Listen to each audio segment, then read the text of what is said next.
ఉన్నోడైనా లేనోడైనా సొంతిల్లు ఉండాలని కోరుకుంటాడు. అయితే నిరుపేదలకు మాత్రం ఇది ఒక కలగా ఉండిపోతోంది. అధికారంలోకి వచ్చాక పట్టించుకోని ప్రభుత్వాలతో నిన్నటి వరకు విసిగిపోయిన పేదల కల ఇప్పుడు తీరుతోంది. నెల్లూరు జిల్లాలో జగనన్న కాలనీలపై ప్రత్యేక కథనం.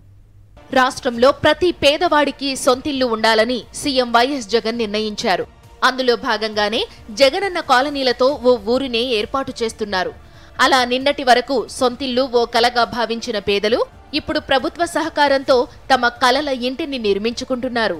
ఈ పొద్దు ఈ ఇల్లు మేము ఉంటున్నామంటే అది ఖచ్చితంగా జగన్మోహన్ రెడ్డి గారి దయ వల్లనే.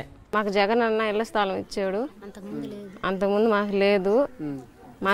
మా సొంత ఇంటి కల మాకు నెరవేరింది. ఇక్కడ ఏ ప్రభుత్వంలో స్థలాలకు పేరు పెట్టుకున్నా ఇక్కడ అర్జీలు ఇచ్చినా మాకు స్థలాలు అయితే ఇవ్వలేదు. ఒక 20 ఏళ్ళ నుంచి 30 ఏళ్ళ నుంచి బాధపడినా కూడా మాకు స్థలాలు ఇవ్వలేదు చంద్రబాబు నాయుడు ప్రభుత్వంలో. ఈయన ప్రభుత్వంలో మటుకు గబాని ఆ ఎమ్మెల్యే సార్ మా బాధ చూడలేక గబాని ఇచ్చేసినాడు స్థలాలు. ఆయన ప్రకారంగా మేము కట్టుకున్నాము. అన్ని సౌకర్యాలు మాకు ఇచ్చేశాడు.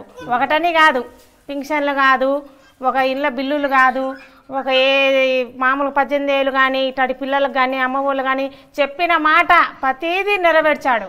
అద్దెలు కట్టుకోలేక కొందరు, వలస జీవులు మరికొందరు, పూట గడవడమే కష్టంగా ఉన్న కుటుంబాలు ఇంకొన్ని. ఇలాంటి వారందరికీ సొంతిల్లు అనేది అసాధ్యం. అలాంటి వీరందరూ ఊహించని విధంగా జగన్ పాలనలో ఇళ్లు అందుకున్నారు.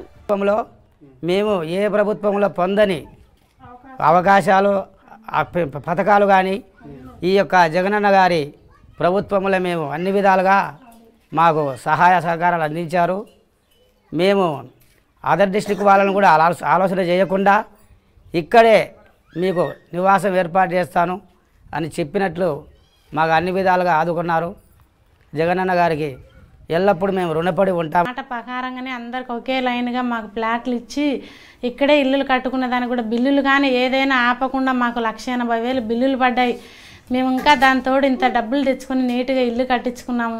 మాకు అన్నీ అనుకూలంగా నీళ్ళకైనా దేనికైనా సరే మాకు తక్కువ లేకుండా. మా బాబుకి యాక్సిడెంట్ అయినా మా బాబుకు ఇప్పుడు సంవత్సరం అవుతుంది. సంవత్సరం నుంచి కూడా పింఛన్ నెలకు 3,000 పింఛన్ వస్తుంది. మా అమ్మాయికి ఇప్పుడు 3 సార్లుగా అమ్మఒడి డబ్బులు పడ్డాయి. మాకైతే ఈ ప్రభుత్వంలో అన్ని సాయాలు సాల్జింతలో వర్షాలకు ఇబ్బంది పడినాము, వరదలకు ఇబ్బంది పడినాము. ఇట్లా చాలా రకాలుగా అన్ని విషయాలు పిల్లకాయలు పాములతో తేలతో చాలా వరకు ఇబ్బంది పడినాము. ఏ ప్రభుత్వము మమ్మల్ని బయటి తేలా. కానీ ఒక జగనన్న ప్రభుత్వంలో ఆ బాధను భరించలేక ప్రసన్న కుమార్ రెడ్డి గారు మాకు స్థలాలు ఇచ్చి మమ్మల్ని ఇక్కడ గుమ్మలదిబ్బలో చేరడం జరిగింది.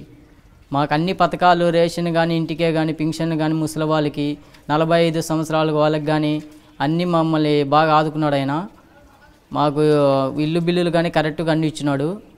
మాకు ఎప్పుడు లేని ఏ ప్రభుత్వంలో చేయలేని సేవలని మా ప్రసన్న కుమార్ రెడ్డి జగనన్న గారు చేసినారు.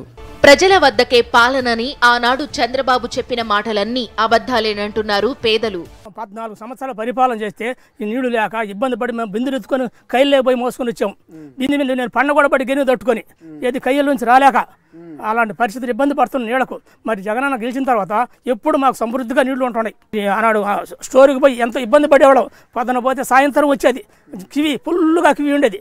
ఆ బియ్యం తీసుకుని దాన్ని కూడా మోసుకోరాలి అక్కడ ఇబ్బంది పడాను. ఊరు చుట్టూ మండల ఆఫీసు చుట్టూ తాలూకా ఆఫీసు చుట్టూ తిరిగి అలిసిపోయి ఇజిగిపడి వద్దురా ఇది లేకపోతే పర్వాలేదు అనుకున్నాం. కానీ ఈ ప్రభుత్వంలో వాలంటరీ వ్యవస్థ వచ్చిన కాడి నుంచి సర్టిఫికేట్, కులం సర్టిఫికేట్ కావాలన్నా, క్యాష్ సర్టిఫికేట్ కావాలన్నా, ఇంకో ఇన్కమ్ సర్టిఫికేట్ కావాలన్నా ఇంటికే తెచ్చిస్తారు. సంక్షేమ పాలన పేరు మీద పదే మాటలు చెప్పే ప్రభుత్వాలను చూశాం. కానీ ఇలా చేతల్లో చూపించే ముఖ్యమంత్రిని ఇప్పుడే చూస్తున్నామంటున్నారు ఈ సామాన్యులు. సీఎం జగన్ కి రుణపడి ఉంటామన్న వీరంతా రానున్న ఎన్నికల్లో మళ్లీ ఆయన్నే గెలిపించుకుంటామని చెబుతున్నారు. సహాయం ఆయన నాకు సహాయం చేశాడు. నాకు 18,000 ఇచ్చాడు. ఆయనకి పింఛన్ ఇచ్చాడు. మా పిల్లకాయలకి అమ్మఒడి ఇచ్చాడు. ఇంకా నాకేం కావాలా? నాకు ఆయనే గెలవాలని నా సంతోషం. పిల్లలకు వచ్చి అమ్మఒడి డబ్బులు పడ్డాయి. పోతే నాకు వచ్చి ఆటో వాహన మిత్ర లబ్ధి పొందాను. పోతే ఈ మధ్య కాలంలో కొంత హెల్త్ బాగాలేకపోతే అక్కడ హాస్పిటల్కి వెళ్ళినప్పుడు నన్ను ఏరే దగ్గరికి మార్చారు. ఈసీజీ చెకప్ చేసినప్పుడు అక్కడ ఆరోగ్యశ్రీ నన్ను ఆదుకుందండి. ఆరోగ్యశ్రీ అనేది లేకపోతే అసలు బ్రతుకుండేవాడిని కాదు.